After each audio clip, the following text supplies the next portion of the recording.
Quiero hablar sobre la bendición que Dios ha dado a Adán cuando lo creó. Yo he hablado sobre este tema hace creo que 2 semanas o 3 semanas, pero quisiera profundizarlo.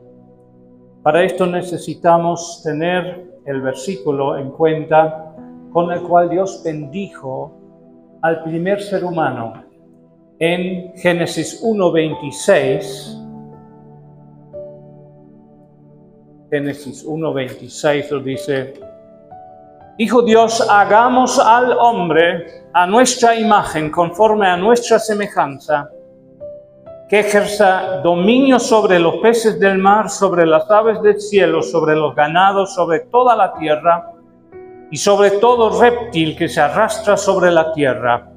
Creó pues Dios al hombre a imagen suya, a imagen de Dios lo creó, varón y hembra los creó, y los bendijo Dios, y les dijo: sed fecundos y multiplicaos, llenad la tierra. Los bendijo con una misión. Obviamente,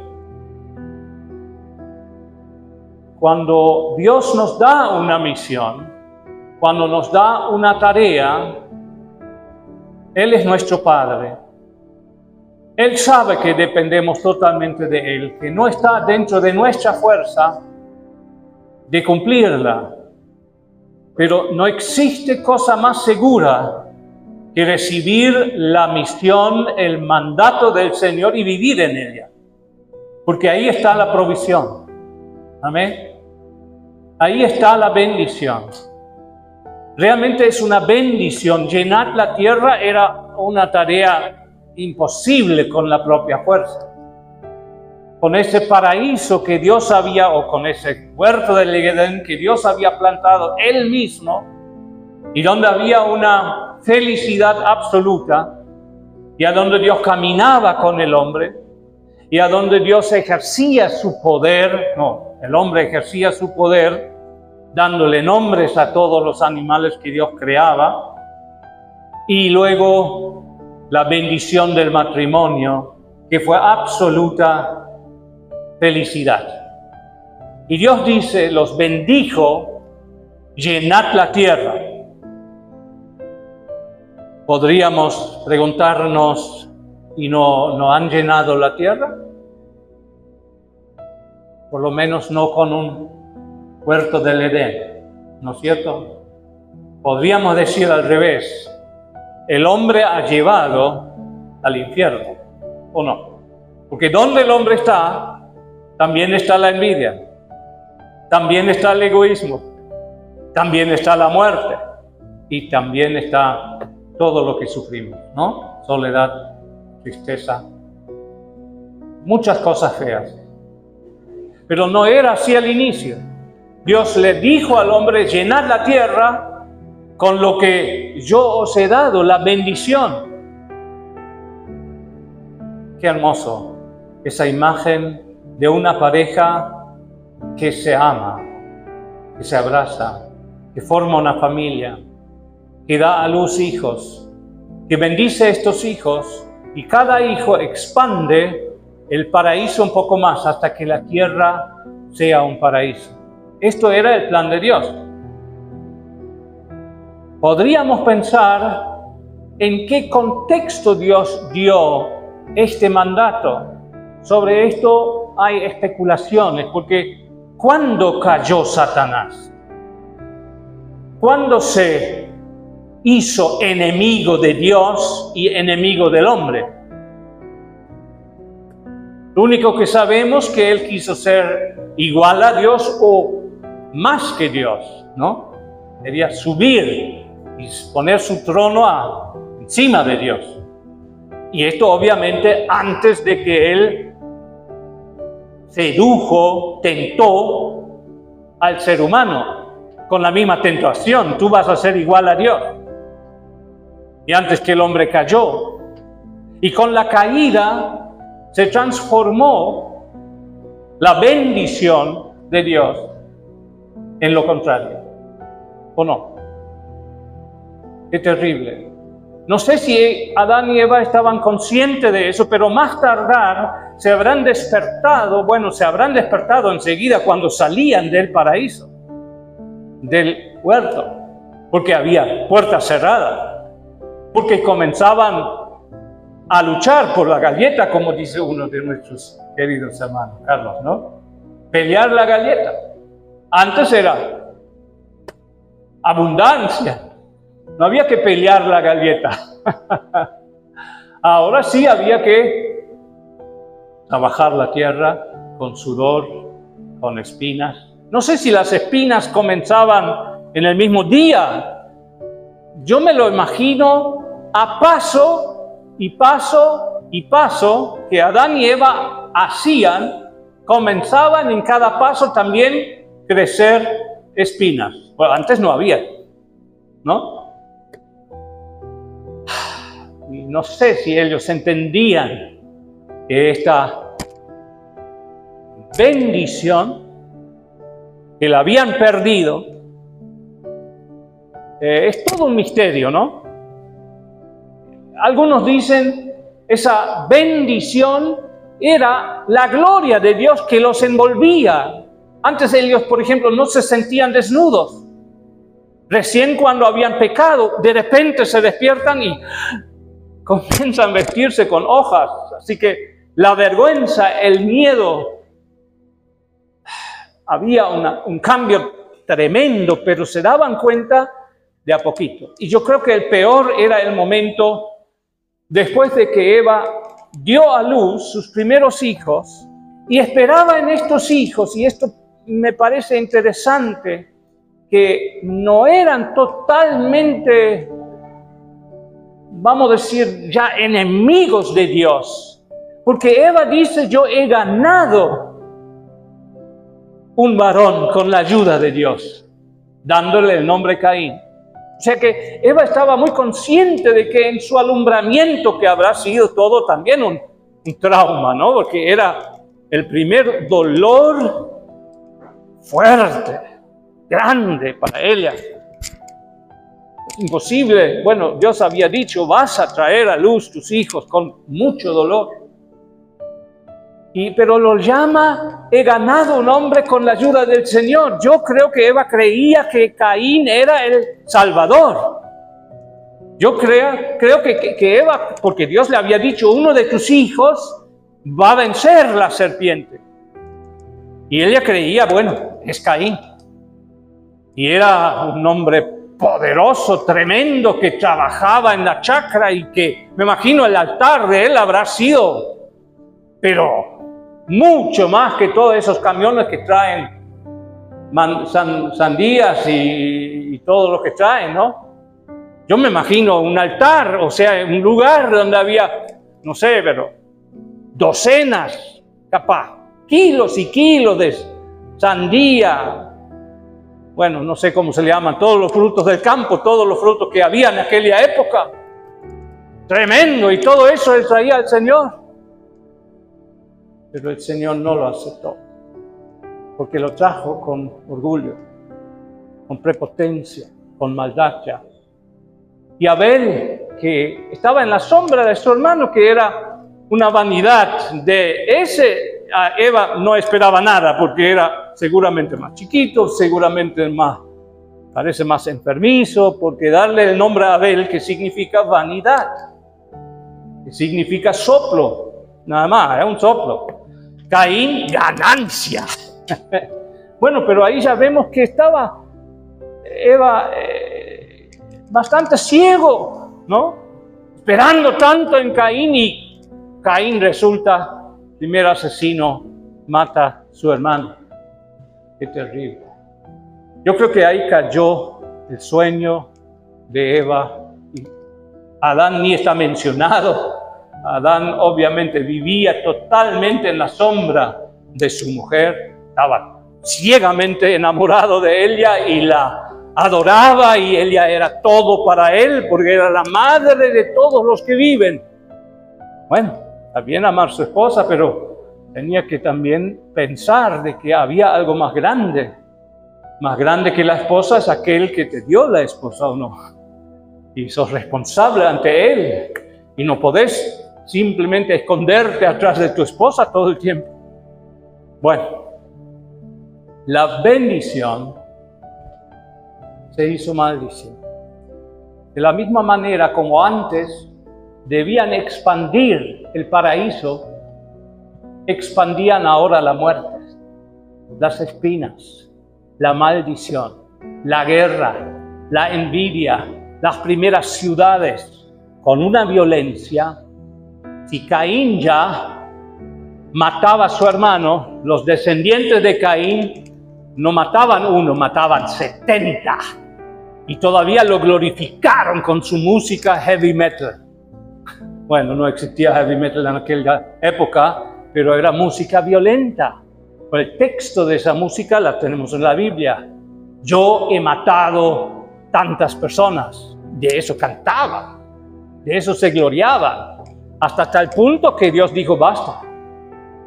No quiero ver más a esa gente, ¿no? Para ir en el diluvio. Pero ahora, hermanos, vemos en Mateos 28 la bendición del segundo Adán. Mateos 28, la gran comisión. Jesús es el segundo Adán. Pablo lo llama así. Así como por Adán llegó el pecado y por el pecado la muerte y se trasladó o penetró o llegó a todos los seres humanos, a todo el universo. La muerte está en cada célula de ese universo. Por culpa del hombre, dice Pablo directamente.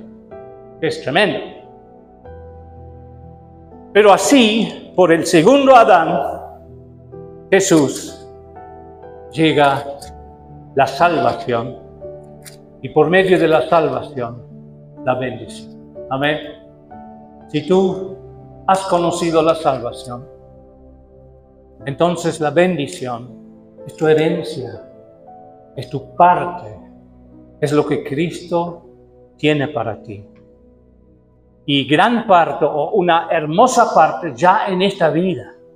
Gran parte de la herencia va a ser recién arriba. Pero la primera paga de la herencia ya está aquí. El Espíritu de Dios vuelve a nuestras vidas. Amén. Nacemos de Dios. Somos hijos de Dios por nacimiento, por medio del Espíritu Santo. Y nadie que no nace de nuevo puede ver el reino de Dios. Para mí, el reino de Dios era el huerto del Edén. Ahí reinaba Dios, reinaba su amor, reinaba la comunión, y ellos tenían que expandirlo, pero lamentablemente expandían el reino de la muerte. Se doblegaron ante Satanás. Alguien dice que le entregaron a Satanás su reinado, porque el rey puesto por Dios, cuando Dios delega el reino sobre esta tierra, lo delega al hombre, para que el hombre lo expande. Alguien dice que Satanás ahí se hizo enemigo, archienemigo del hombre, porque él quiere ser el Dios de esta tierra. Y de hecho, Jesús lo llama así, el Dios de esta tierra. No sé en qué versículo me olvidé, pero ustedes sabrán también los versículos, ¿no? Satanás se hace como el Dios de este siglo, el Dios de esta tierra. Y él por eso odia al ser humano. Y se toma la autoridad que le fue dado a Adán, y ahora él reina usurpando porque fue dado a Adán. Pero Adán se doblega ante la serpiente, le obedece a la serpiente, y todo lo que le fue dado a Adán, ahora le cae a Satanás. Pero ahora viene el segundo Adán, Jesús. Amén. Y él actúa tan diferente. El primer Adán hubiera podido salvar a su esposa si hubiera si se hubiera puesto en el medio, si hubiera dicho Dios, mi mujer cometió un error, comió, pero yo te pido perdón, mátame a mí, pues yo doy mi vida por ella. ¿Hubiera podido hacerlo o no? Creo que Dios le hubiera perdonado a los dos o no, me parece, pero bueno, eso obviamente no lo sabemos, pero el segundo Adán hace exactamente esto. No desobedece a Dios, amén, y ahora da su vida por su iglesia. Por eso tú y yo ahora podemos ser libres, amén. Porque nuestro segundo Adán, nuestro Mesías, nuestra cabeza Jesús, el que vino para rescatar su iglesia, dio su vida. Por eso, por derecho, la herencia del reino sobre esta tierra le pertenece al segundo Adán y a su esposa. Amén. Gloria a Dios. Que venga tu reino, debemos orar cada día. Que venga tu reino, pero ese reino no es un reino político. No se lo gana como Putin gana su reino o quiere ganar su reino, sino que es un reino interior, solamente por su espíritu. Amén. ¿Dónde está el reino de Dios? Está en cada corazón que ha nacido de nuevo. Los que han nacido de nuevo ven el reino de Dios. Es imposible explicarlo. ¿Cómo lo pueden ver? Los que no han nacido no ven nada, solamente maldad y político y mentira. Y los peores mentirosos son los creyentes. Más o menos así dicen, no. Pero los que han nacido de nuevo vemos algo. Vemos que realmente el asesino Pablo es transformado en el hombre que escribe 1 Corintios 13, el gran cántico del amor. El hombre que persigue la iglesia ahora da su vida por la iglesia. Los peores cobardes como Pedro se vuelven valientes, son transformados. La maldición se transforma en bendición. Acá hay personas que han sido una maldición. Eso fue parte del mensaje la vez pasada. Que Dios promete, así como ha sido maldición, ahora serás bendición. Amén. Pero dice, quiero leer esa parte, Mateo 28, la gran comisión.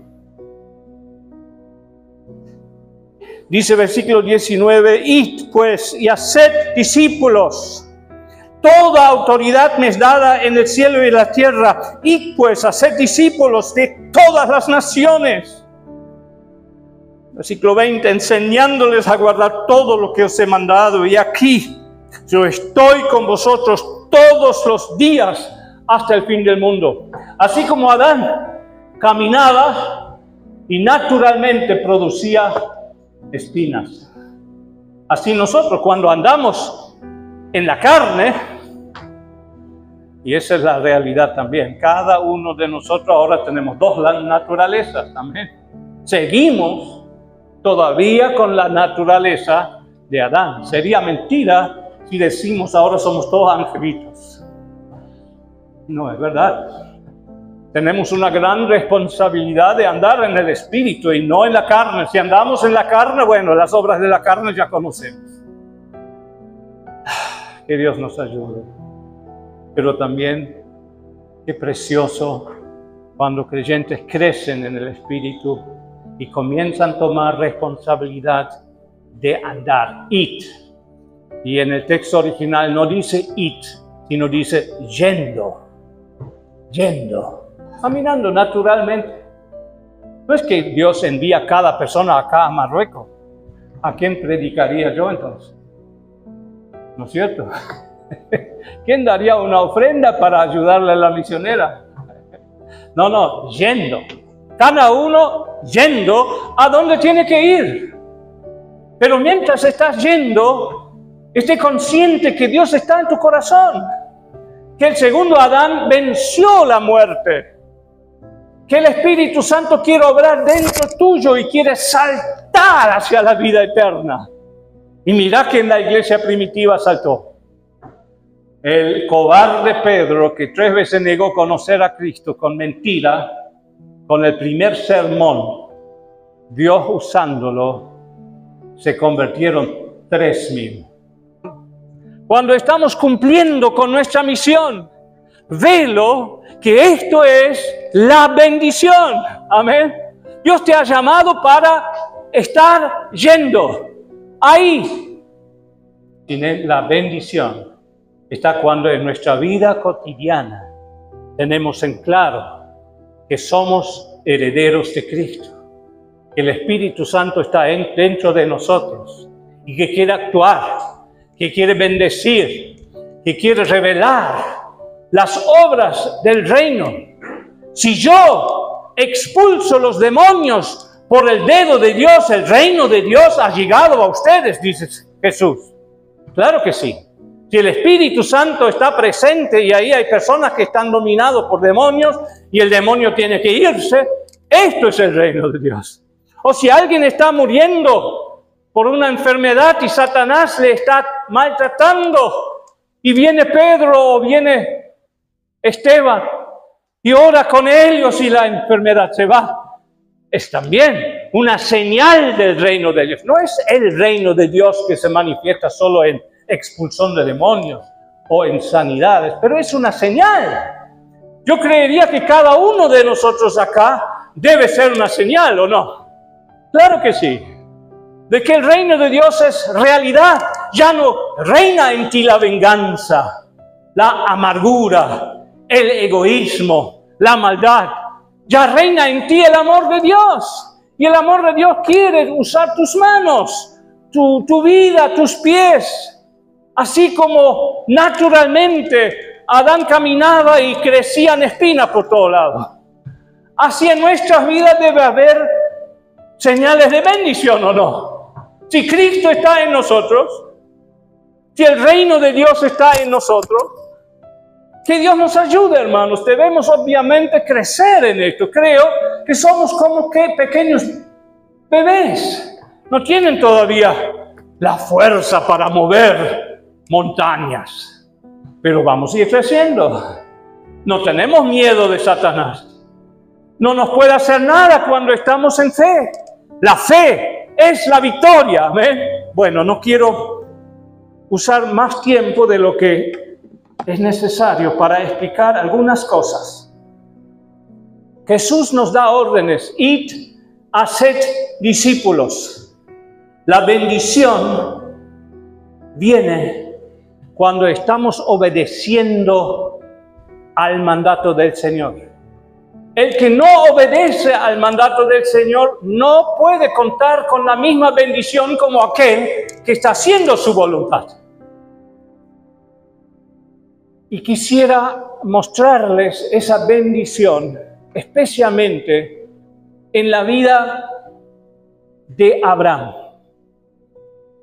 Quiero decirles que Dios dio la bendición no solamente a través de Cristo. Él ya bendijo a Abraham. Él dijo: anda, salí de tu casa, de tu país, de la familia, andate al lugar que yo te envío y yo te haré una gran nación y te bendeciré y serás bendición, y los que te bendicen serán bendecidos, los que te maldicen serán malditos. 5 veces bendición. Así como 5 veces vino maldición por medio de Adán, Dios ya a Abraham le dio bendición. Qué hermoso. Cuando vemos esta bendición en parte, se cumplió en la vida de Abraham, en la vida de Isaac, en la vida de Jacob, en Israel. Y siempre es un patrón similar, o sea, un contexto similar. Es cuando Abraham cree y actúa por fe y hace discípulos. Esto veo que fue siempre lo que Dios le quería transmitir a su pueblo. Por ejemplo, no voy a hablar de eso, pero lo voy a mencionar. Dios llama a Israel para que ellos sean un pueblo de sacerdotes para todo el resto de todas las naciones.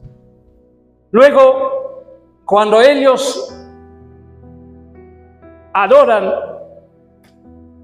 al becerro de oro y la mayor parte cae en esa apostasía, Dios le da a la tribu de Leví los que volvieron a Dios y los que fielmente les servían a Dios en esta apostasía, les dio el sacerdocio.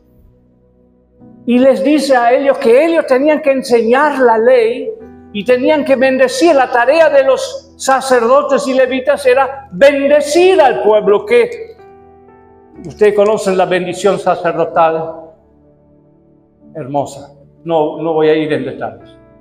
Pero ahí, en la enseñanza de los sacerdotes, está la bendición. Cuando Israel estaba en esa enseñanza, era bendecido. Luego, la bendición de los profetas. Interesante. Encuentro en Isaías, creo que es en Isaías, no busqué el pasaje, donde Isaías dice: he aquí mis hijos que tú me has dado. Y está hablando de una escuela de profetas. Está hablando de jóvenes profetas. Él los llama a sus hijos. Y dice: Dios va a cavar en sus oídos para que entiendan la palabra de Dios, y que va a cavar hasta llegar a sus corazones. Eso es el discipulado. ¿No es cierto?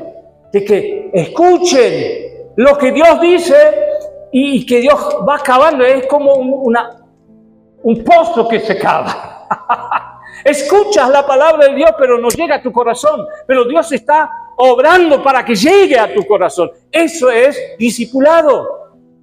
Pero vuelvo ahora y quiero dejar entre nosotros una imagen para mí tan preciosa del gran hombre de Dios, Abraham. Como él hace discípulo. Abraham renuncia. Quiero decir claramente, Adán nunca se arrepintió. Nunca volvió de su error, reconociendo su error hacia Dios. Por lo menos la Biblia no lo menciona. Mantuvo una relación con Dios, pero una relación rara, sin arrepentimiento. Por lo menos no lo menciona la Biblia. Por eso nunca la Biblia se llama el Dios de Adán. Pero sí se llama 5 o 6 veces el Dios de Abraham, el Dios de Isaac, el Dios de Jacob. Y luego el Dios, el Padre de nuestro Señor Jesucristo. Y ojalá que pueda llamarse también, bueno, el Dios de Olaf. Tengo mis dudas. Pero bueno, yo lo puedo llamar mi Padre. Amén. Y quiero seguir aprendiendo. Bueno, Abraham se arrepiente, no está mencionado que Abraham se arrepintió en algún momento, pero sí, mirando la vida de él sale negando muchos ídolos, muchas cosas en su vida. Por ejemplo, él renuncia la ciudad de Ur. Ur era la ciudad más fabulosa en aquella época. Era el Nueva York de esa época. El esplendor de Ur de Caldea es mucho mayor que el de Nueva York, dicen los arqueólogos. Dios lo llama: sal de ahí, sal de ahí. Y Dios le muestra una ciudad de oro con fundamentos. Pero él nunca encuentra la ciudad de oro, así que vive toda su vida en carpas. Decime, ¿eso no es arrepentimiento? ¿Eso no es renuncia? Cuando renuncias la ciudad de Nueva York para vivir en Villa York. Bueno, nosotros estamos contentos con Villa York. Sabemos que Villa York no es el centro del mundo, ni la ciudad más linda, pero es el lugar que Dios nos ha dado.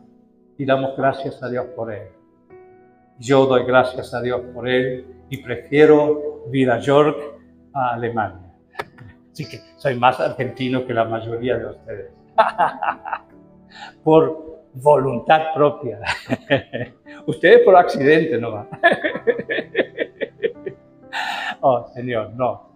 Pero gracias a Dios, Abraham no prefiere ni Nueva York ni Villa York. Vive en el desierto. Luego renuncia a su familia en Harán, porque 40 años más o menos, o más que 40 años vivía en Harán, otra ciudad grande donde Dios lo traslada a Canaán. Y en Canaán, desierto. Y le está siguiendo su sobrino, ¿no? Lot era su sobrino. Sí. Y Dios lo separa de su sobrino.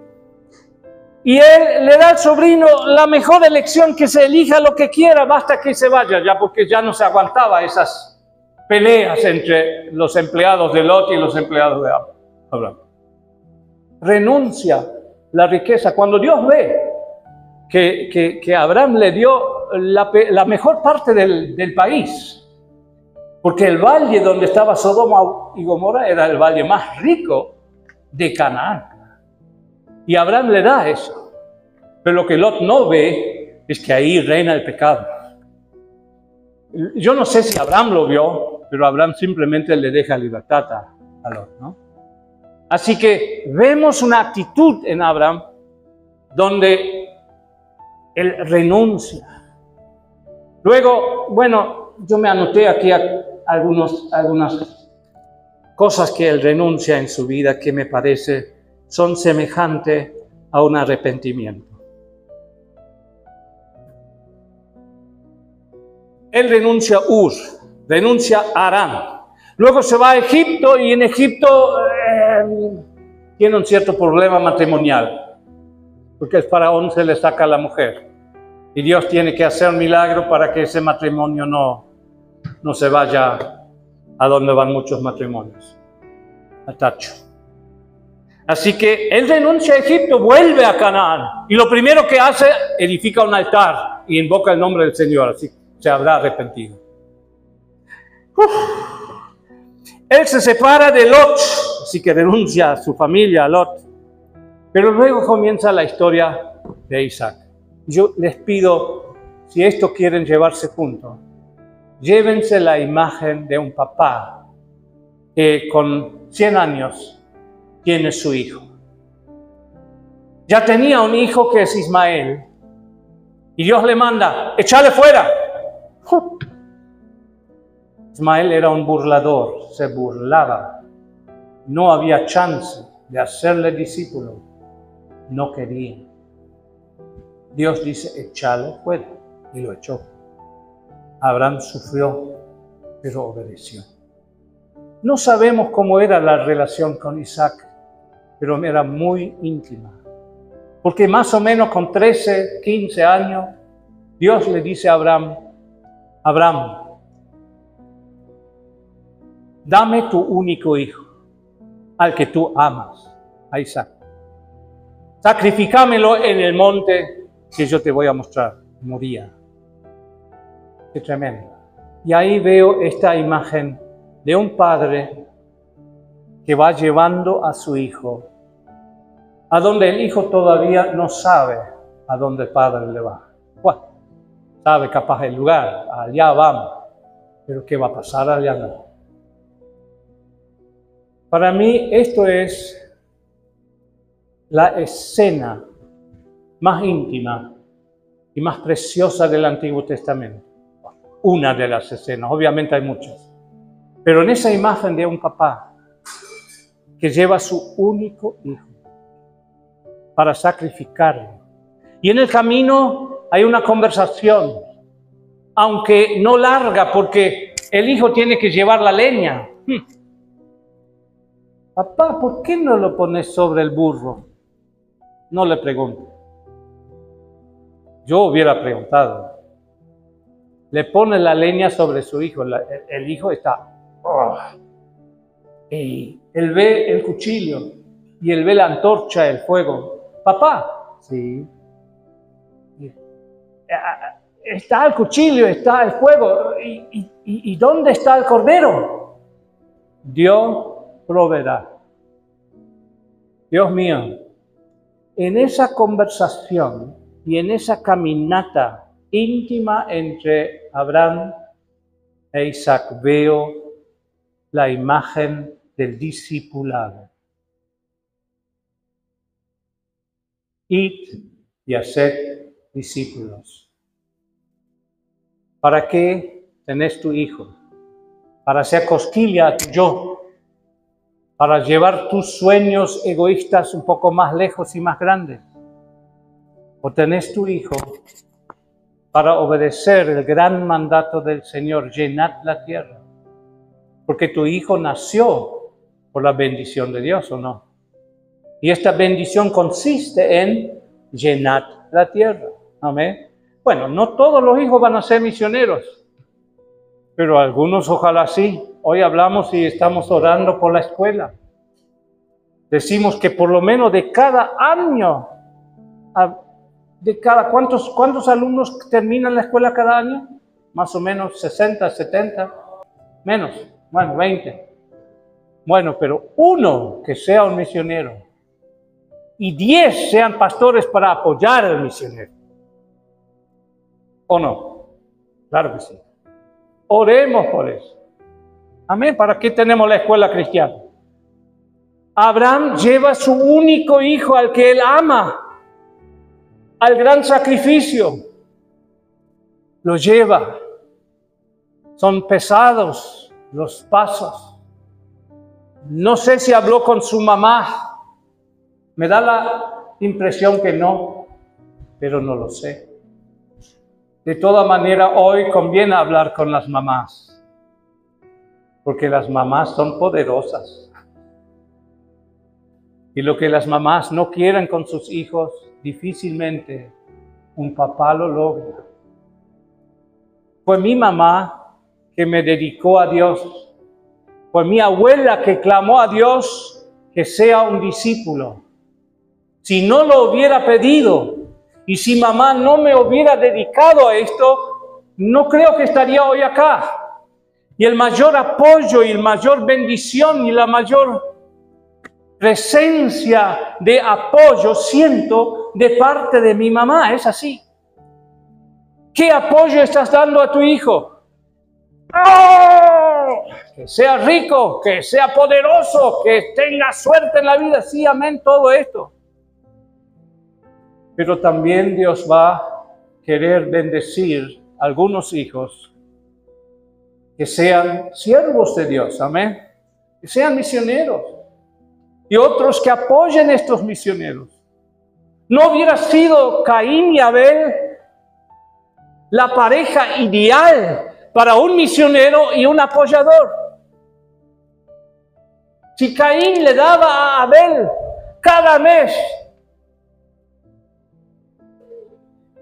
10 sandías grandes de Corrientes y 10 zapallos grandes de Misiones, Abel ya tenía para comer y podía ir 10 kilómetros más lejos, llevando el evangelio más lejos, ¿o no? Pero en vez de apoyarse mutuamente, en vez de enseñarle a sus hijos, ustedes tienen que llevar la bendición. Tú tienes la fuerza de la chacra, la bendición de la chacra. Apoya a tu hermano y tu hermano tiene la bendición de llevar la palabra. Hubieran podido llenar la tierra de bendición. ¿Cuántos hijos van a vivir una vida llena de envidia, llena de lucha? ¿Quién es el más grande? ¿Quién es el más poderoso? ¿Quién gana más? ¿Quién el auto más mejor? ¿Es así o no? Es la realidad. Pero Abraham lleva a su hijo al altar. Esto es un discipulado. Llevar nuestros hijos al altar. Mostrarles que lo más grande que en su vida pueden hacer es obedecer a Dios, sea lo que Dios les dice. Y ojalá que Dios pueda revelarle a Abraham y a ti qué es lo que Dios dice quiere de tu hijo. Si no te lo revela, déjalo en la mano de Dios. Mi papá quería que sí o sí yo sea un físico. Bueno, físico atómico ahí de la gente que hace. Estaba decepcionado cuando yo salía como misionero. Estaba con depresión. Se quería quitar la vida. Es así. ¿Qué discipulado le estamos dando a nuestros hijos? Abraham llevó su amado hijo al altar. Y allá hizo el altar. Y el hijo seguía suspenso. Y luego el papá sacó cuerdas y lo ató. Y yo creo que ahí soñaba, algo pasa acá. Ahí comenzaba a entender Isaac.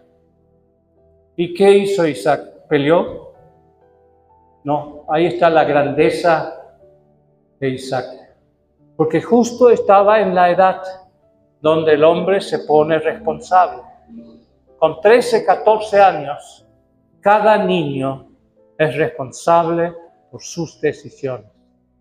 Pero también cada padre es responsable de llevar a su hijo hacia donde él sabe, donde Dios lo quiere tener. Y dejarlo ahí. Y lo ataba. Para mí, ¿qué es atar? Es orar. Cuando tú oras por tu hijo, estás atándole a la voluntad de Dios. No a tu voluntad, no a tus sueños, sino ojalá desatándole de los sueños de Satanás. Que no sea un físico, que no sea un actor, que no sea lo que es el sueño humano y carnal. Pero en oración lo estás atando a la voluntad de Dios. Amén. Y lo pones sobre el altar. Oh, y lo quería matar, menos mal.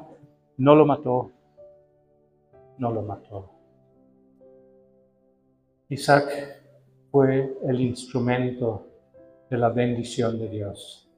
Este momento bendijo a Isaac para el resto de su vida. Él sabía que su papá hubiera preferido matarse a sí mismo, sin duda, pero que su papá lo dedicó a Dios. Amén. Hermano, quiero terminar. La bendición de Dios va a depender si nosotros nos arrepentimos de nuestros sueños personales y egoístas y hacemos discípulos a nuestros hijos carnales. Ahí hay como 30, creo. Todos ellos podemos llevar ahí, es nuestro principal deber. Es más importante esto que cualquier universidad, escuela y curso. Todo esto puede contribuir para bien. Sí, busquen las mejores escuelas para sus hijos, pero llevarlos primero a Dios. Amén. Haced los discípulos. Es tu deber. No podés obligarle. No debes manipularle. Sí, hijo, si vos te vas a la iglesia y te bautizás este año, te compro. Ya quiero usar otra vez la palabra fe. No lo voy a usar. Estoy mejorando, por lo menos intento. Así que, hermanos, hacer discípulos a nuestros hijos. Pero acá Jesús da su mandato a más hijos, amén. Puede ser que nuestros propios hijos ya son grandes. Ya hemos perdido mucho tiempo, ahora ya hay que orar nomás, atarlos nomás, amén. Y bueno, dejarlos en la mano de Dios. Pero Dios te puede dar hijos espirituales o no. Amén. Pedile al Señor. En el nombre de Jesús te digo, si tú le pides hoy un discípulo que te dé en este mes de marzo, te lo va a dar. Si solamente le pides, dame a alguien que yo puedo tener amistad íntima con él. Puedo enseñarle qué maravilloso que tú eres, Dios. Puedo leer con él la palabra. Puedo discipularlo. Dios te lo va a dar, hermano. Esto es la experiencia de mi madre. Ella pidió, Señor, dame discípulos, y Dios le dio como... Nadie los puede contar. Golpeaban su puerta. Solo hay que abrir los ojos, están por todos lados. Amén. Haced discípulos, enseñándoles todo lo que yo os he dicho. La enseñanza de Jesús contiene la presencia de Dios. Amén. El Espíritu Santo está volando arriba de la enseñanza. Él está donde alguien está enseñando a un discípulo. Ahí Él está obrando. El reino de Dios se transmite durante el discipulado. Hay que hacerlo. Tú serás el bendecido y el discípulo será bendecido. Dios te va a escuchar. Esto es más importante que el título doctor o abogado o millonario o hasta presidente. Pobre presidente, oremos por él. Hacer discípulos es más grande. Es el primer mandato del Señor. Amén. Llenad la tierra. Vamos a levantarnos y orar. Padre Celestial, muchas gracias por tu presencia.